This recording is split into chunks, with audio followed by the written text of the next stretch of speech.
On behalf of His Excellency, Sir Siminalayi Fubara, the Executive Governor of Rivers State, and the entire people of Rivers State, I extend our warmest welcome to this historic convergence in Port Harcourt, a city that has long been at the forefront of Nigeria's technological and industrial evolution. Your presence here today represents more than diplomatic courtesy. It signals a collective recognition that we stand at the verge of the most transformative technological revolution in human history. The theme of this seminar, Harnessing Artificial Intelligence for Parliamentary Efficiency, could not be more urgent. As lawmakers, the democratic institutions tackle with the exponential advancement of AI technologies, we face what I term the governance paradox of acceleration. How do we create regulatory frameworks for technologies that evolve faster than our legislative processes? How do we ensure that artificial intelligence serves democratic governance rather than supplanting? These are some of the questions I believe that we'll find solutions to at these discussions today. Rivers State, as Nigeria's energy capital and a thriving technology hub, offers unique insights into some of these challenges. Harnessing artificial intelligence for parliamentary efficiency should be domesticated to accommodate our traditional governance structures with emerging digital ecosystems. The AI for governance that works in one country may not necessarily work in another country unless it is domesticated to take care of some differences. Your deliberations over the coming days will likely influence how African parliamentarians navigate the delicate balance between embracing AI's transformative potential and preserving the human-centered values that anchor democratic governance.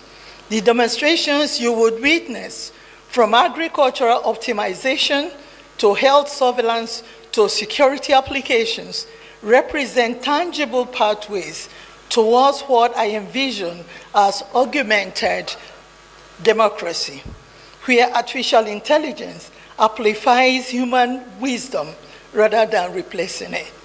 Rivers State is honored to host this groundbreaking dialogue. Our state government pledges continued support for initiatives that positions ECOWAS as the vanguard of responsible AI governance in the developing world. As you embark on these crucial discussions, remember that we are not merely observers of technological change. You are its architects.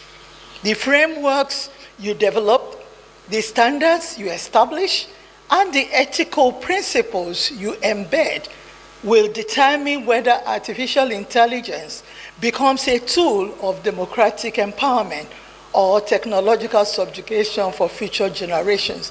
I believe it is because of this that part of the reason why we're having these discussions today, to throw more light and more answers to some issues. May your deliberations be fruitful, your insights profound, and your solutions transformative. Welcome to Rivers State. Welcome to the future of parliamentary governance. Thank you all for your attention. Opportunity to address the ECOWAS Parliament on the occasion of this 2025 Parliamentary Seminar on Harnessing Artificial Intelligence for Parliamentary Efficiency, Ethical Governance, and Development in the ECOWAS region. Madam Speaker, I must say that I'm here with principal officers and members of the Rivers State House of Assembly. When we received your letter that you'll be having your program here, we were indeed very happy. And by the special grace of God, you are here today. And this means so much to us because the legislature at the sub-national level is much more closer to the people when compared to the National Assembly. And your choice of Rivers State for this program is heartwarming. We know that the ECOWAS Parliament years back and up till now is still achieving giant strides in the West African region.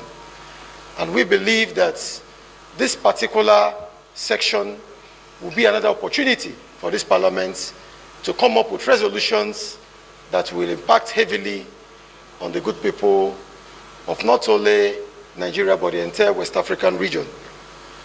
I know that His Excellency Sir Siminalayi Fubara has asked the Deputy Governor to deliver a message on behalf of Rivers State.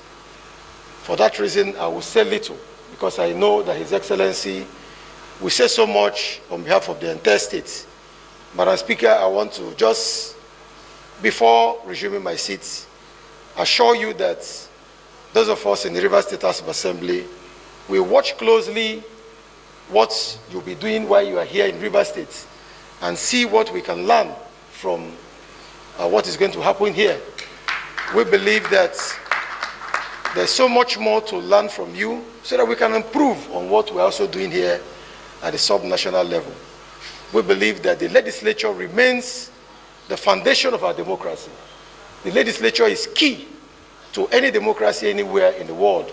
For us in this country, we cannot overemphasize the importance of the legislature, particularly at the state level.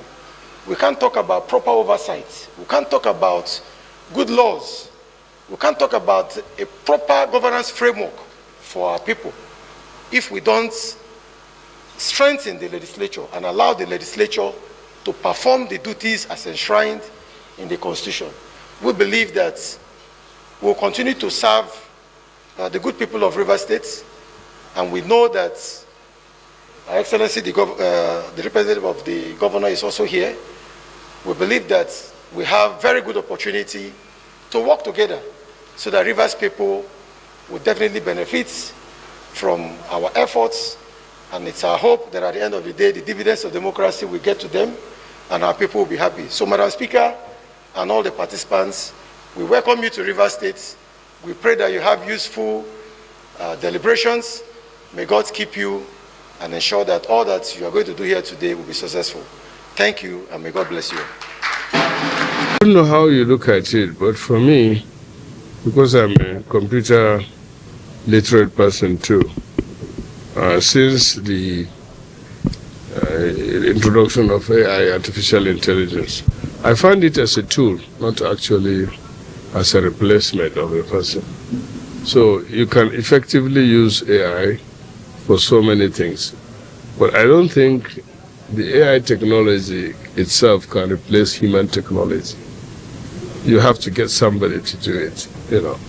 So the fear, and maybe there are some issues like small one, and like in my own case now, if I want to do a bill in those days, you know, I will look for a draftsman to help me do the bill. But now I don't need a draftsman. I can use AI to draft my bill. So, yeah. But that doesn't mean that the person that I could use as a draftsman has lost his job, but he has lost my, that is my patronage. Patronage, yeah, that is the best word. So, and if you look at it at that, it would indirectly reduce, you know, or affect the labor market of specialists like that provide the service that you can now get directly without going through the person. As I said, if I wanted to do a bill, I would tell somebody to share the idea with him.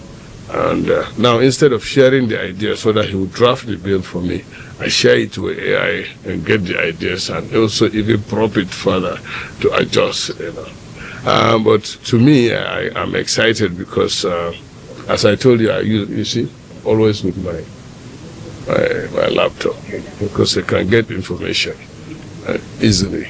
Okay, as a focal senator, then look at the disadvantage of it, because a lot of people I believe that since something that you can just touch on the computer and to just give you answer, very thoroughly go beyond it by giving thorough research as a very vocal of us. So you see, you are still coming back to what I said. No computer can replace human beings. That's the short and, I don't know, long story about it. No computer can replace human being.